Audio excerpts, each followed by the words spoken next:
This is episode 5, Notable Inmates and Infamous Tales. Welcome to Ancient Secrets and Haunted Journeys. I'm Jessica, and today we're doing something important. We're separating Eastern State's famous stories into 2 piles. Pile 1, what's documented. Pile 2, what became legend because it sounded too good, too creepy, or too perfect to die. Eastern State is one of the most photographed prisons in America, and it's also one of the most myth-covered. The trouble with celebrity and folklore is that it can shrink the real story. This prison held thousands of people. Most are unknown to the public, but a few names and a few tales are repeated so often they become the whole prison in people's minds. So today we're covering 3 headline stories. Al Capone's short stay in 1929, what we know, and what the exhibit suggests. The 1945 tunnel escape, including Slick Willie Sutton, and what is actually recorded. And Pep, the dog, inmate number C2559, the only inmate here that people still argue about with a straight face. And in every segment, we'll keep the same rule. If it's documented, we say it clean. If it's a legend, we label it as a legend, because facts are scarier than fiction when you let them stand on their own. Case File 1, Al Capone, 1929. Let's start with the name that pulls people through the gates. Al Capone's Eastern State story is frequently misunderstood because most people associate Capone with the federal tax case that put him in prison later. But Capone's time at Eastern State was tied to a Philadelphia weapons arrest. In May of 1929, Capone was arrested in Philadelphia for carrying a concealed weapon. He was indicted, and he received a 1-year sentence. In August 1929, he was transferred to Eastern State Penitentiary. He served months of that sentence there before being released in 1930. That's the factual spine. Now let's talk about the part that became lore, Capone's luxury cell. Eastern State today has an exhibit restored to how Capone's cell likely appeared in 1929. And the interpretation is interesting because it pushes back against the most exaggerated versions. The image people carry is a gangster lounging in a palace, covered in fine rugs and paintings. But the exhibit interpretation suggests something more specific, a cell dressed up beyond the standard. Yes, but still within the reality of prison space. Items often associated with the interpretation include a rug, basic furnishings, and objects meant to show how status could influence comfort even inside a penitentiary. And that's the real lesson of Capone at Eastern State, not just gangster in prison. It's the way the public becomes fascinated with what famous inmates receive that ordinary inmates never would. It turns punishment into a comparison, and comparison is how myths start.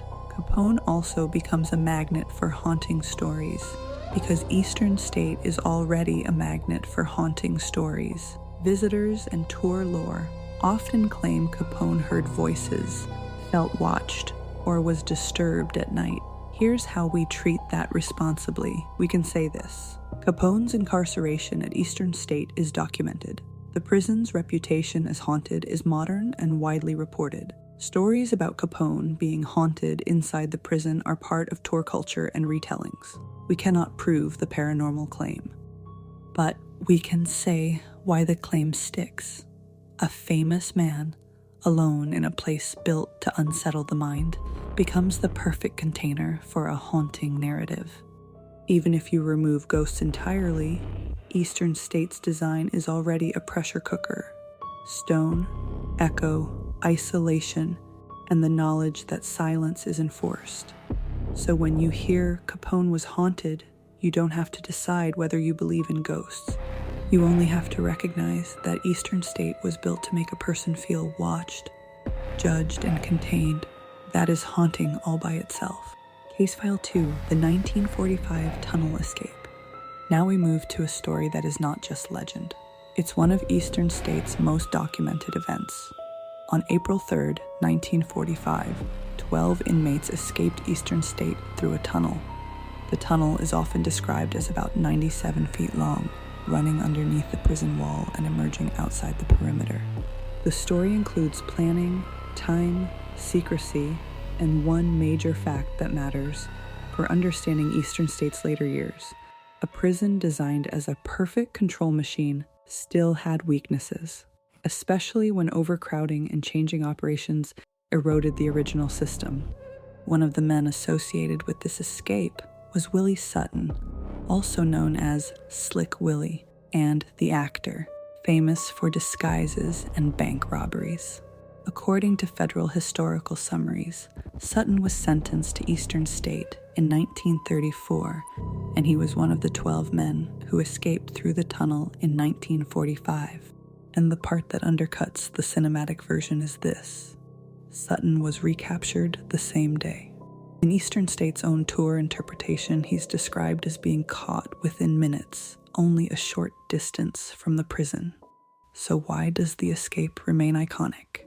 Because it challenges the core message of the prison. A place built to be unavoidable was avoided. A place built to erase movement was undermined by movement. A tunnel is a statement. It says, the wall isn't absolute. It says, control is never total. This escape also has a second life as archaeology and interpretation. Eastern State's public history work has traced the tunnel's path, and the site's tour materials describe how the escape route is marked today, so visitors can visualize where it ran. That matters because it keeps the story grounded. It's not just a tale told in the dark, it's a physical route, measured and mapped. And the escape connects to something bigger than Sutton. It connects to the reality that by the mid-20th century, Eastern State's original design purpose had been compromised. The Pennsylvania system was officially abandoned at Eastern State in 1913. Overcrowding and changing prison policy transformed how the prison functioned. So by 1945, you're looking at a prison that still has the famous stone and the famous spokes. But the operating reality is no longer the perfect isolation experiment from the 1800s. That shift matters because it tells you why myths cluster in later decades. When systems break down, stories rush in to explain what people feel. Now let's go to the strangest story of all, because this one has a paper trail and a punchline. Case File 3, Pep the Dog, Inmate C-2559. Yes, a dog. Pep was a black Labrador retriever associated with Eastern State in the 1920s. Prison records reflect that Pep was assigned an inmate number, C-2559, and Pep has a real mugshot. That's the documented core. Now the legend: Pep was sentenced to life for killing the governor's wife's cat. This story is told constantly because it's ridiculous and memorable, and it has a visual hook, a prison-style mugshot with a number. But Eastern State's own historical material makes a key point. The reason for Pep's incarceration remains debated, and one contemporary explanation is that Pep was brought as a mascot to improve inmate morale. So here's how we treat Pep, honestly. Verified. Pep existed. Pep was at Eastern State. Pep received an inmate number. And Pep was photographed. Legend. The cat murder life sentence story is part of the folklore layer that grew around the record. What does Pep's story reveal, regardless of motive? It reveals how badly people want one warm living creature in a place designed for isolation. A dog becomes a symbol of companionship, and when a system denies companionship to humans, any exception becomes a legend. Pep's story survives because it offers a strange comfort that even in a prison built for silence, something friendly was allowed to move through the corridors. Facts. Verified and disputed. Verified. Al Capone served time at Eastern State in 1929 after a Philadelphia concealed weapon arrest and one-year sentence. His stay was short. Eastern State's public interpretation includes a restored display of Capone's cell to reflect how it likely appeared in 1929. Verified. On April 3, 1945, 12 inmates escaped Eastern State through a tunnel. Willie Sutton was among them and was recaptured the same day. Verified. Pep the dog was assigned inmate number C2559 and has a documented mugshot and ledger presence. Reported. Tour lore and retellings include stories that Capone was haunted inside Eastern State. The 1945 tunnel is often described as roughly 97 feet long in public history retellings and site interpretation. Disputed or folklore. Pep's life sentence for killing a cat is widely repeated, but the underlying reason Pep was at the prison is debated. And contemporary explanations include the idea of Pep being a morale mascot rather than a true prisoner. Next episode, we open a harder file: discipline and punishment, including the iron gag story, the water bath claims, and the underground confinement spaces that turned darkness into a tool. Because once you understand daily life and the famous stories, the next question is unavoidable. What happened when someone refused to obey silence? Thanks for listening to Ancient Secrets and Haunted Journeys. Hosted by Jessica. Written by Jessica and Daniel Fafel. Produced by Jessica Fafel. Research, music, and artwork by Daniel Fafel. For sources and photos, check the show notes. Come back next week for the next episode.